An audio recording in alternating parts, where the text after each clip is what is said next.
ಇದು 1 ವರ್ಷ ಆದ್ಮೇಲೆ ಇನ್ನ ಮದುವೆ ಆಗಿ 10 ವರ್ಷ ಆತನ್ರಿ. ಮನೆ ಕಾಲ್ ಹಿಡ್ತದಂಗನ ದೇಪೆ ಏಲೆ ದೇಪೆ ನಿಮ್ಮ ಕದ ತೆಗಿಲೇ. ಇದು ಮದುವೆ ಆಗಿ 10 ವರ್ಷ ಆದ್ಮೇಲೆ. ಇನ್ನು ಮದುವೆ ಆಗಿ 25 ವರ್ಷ ಸಿಲ್ವರ್ ಜುಬ್ಲಿ ಆತನ್ರಿ. ಕರಿಬೇಕಂದ್ರ ಹೆಂಡತಿ ಹೆಸರು ನೆನಪು ಬರಂಗಿಲ್ಲ. ಏನ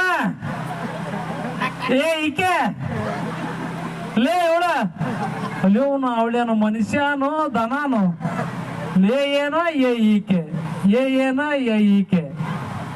ಇನ್ನ ಮದುವೆ ವಸ್ತ್ರಾಗ ಬೆಡ್ರೂಮ್ ಅದೇನು ಸ್ಮೆಲ್ಲು, ಅದೇನು ಪರಿಮಳ, ಅದೇನು ಸುವಾಸನೆ, ಅಬ್ಬಬ್ಬ ಹೇಳ್ಬಾರ್ದು. ಎಲ್ಲಿವರೆಗಿರಿ ಭಾಳ ಅಂದ್ರೆ ಒಂದು